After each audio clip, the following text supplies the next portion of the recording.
Hello guys, get ready with me for a ഒളിച്ചോട്ടം. Yes guys, ഞാൻ ഒളിച്ചോടാൻ വേണ്ടി പോവാണ്. രണ്ടടയും എന്തായാലും ഒളിച്ചോടല്ലേ, ഇത്ര സുന്ദരമായിട്ട് ഒളിച്ചോടൊക്കെ വിചാരിച്ചു. നമ്മൾ ഒളിച്ചോടാൻ വേണ്ടി ആദ്യം ഇട്ടതാണ് ഈ മോയ്സ്ചറൈസറും ഈ സൺസ്ക്രീനും. ഞാൻ പണ്ടേ പറഞ്ഞിട്ടുണ്ട്, രാത്രി ആയാലും രാവിലെ ആയാലും ഉച്ചയ്ക്കായാലും എന്താണെങ്കിലും സൺസ്ക്രീൻ ഇമ്പോർട്ടൻ്റ് ആണ്. ആൻഡ് നമ്മൾ കുഞ്ഞായിട്ട് നമ്മുടെ ഫേവറേറ്റ് ലിപ്സ്റ്റിക് ഷെയ്ഡ് ഇട്ടിട്ടുണ്ട്. ലിപ്സ്റ്റിക് ഷെയ്ഡ് ഇട്ടിട്ടുണ്ട് ഗൈസ്. സോ എങ്ങോട്ടേക്കാണ്, എന്തിനാണ് ഒളിച്ചോടുന്നത്, ആരുടെ കൂടെയാണ് ഒളിച്ചോടുന്ന കൂടി ഡൗട്ട് ഉണ്ടായേക്കാം. ഗൈസ്, സത്യം പറഞ്ഞാൽ നമ്മളെല്ലാവരും ഒളിച്ചോടുന്നില്ലേ? എല്ലാവരും ഒളിച്ചോടുന്നുണ്ട്. ഒളിച്ചോടെന്ന് വെച്ചിട്ടുണ്ടെങ്കിൽ ഒരാളോട് ഒളിച്ചോടുന്നത് മാത്രമൊന്നല്ല ഈ ഒളിച്ചോട്ടം. നമ്മുടെ റെസ്പോൺസിബിലിറ്റീസിനെ മാറി നിൽക്കുന്നതും ഒരു തരത്തിൽ ഒളിച്ചോട്ടമാണ്. ഞാനങ്ങനെ റെസ്പോൺസിബിലിറ്റി മാറി നിൽക്കുന്ന ഒളിച്ചോട്ടമൊന്നല്ല കേട്ടോ ഗൈസ്.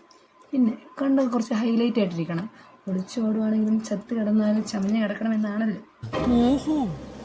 ഞാൻ ഇടപെടത്തില്ല. ഇതിപ്പോൾ എൻ്റെ ഡ്യൂട്ടിയാണ്, ഞാൻ ചെയ്യത്തില്ല. അതൊരു ഒളിച്ചോട്ടോ. അയ്യോ എനിക്ക് വയ്യ, അത് ഞാൻ എങ്ങനെ ചെയ്യാനാ, എന്നെ കൊണ്ടാവില്ല. അത് ഒരു തരത്തിലുള്ള ഒളിച്ചോട്ടോ. സോ ഇത്തരത്തിലുള്ള ഒളിച്ചോട്ടം നല്ലതല്ല. പക്ഷെ ഇതെനിക്ക് ഡൗട്ടായി, ഞാൻ ആരുടെ കൂടെ എന്തിനാ എങ്ങോട്ടേക്കൊക്കെ പോകുന്നത് ഫോർ ഒളിച്ചോടൽ.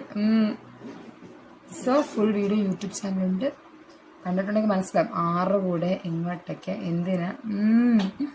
So guys, perfect, okay, and the test and 2 and 10 and the cone.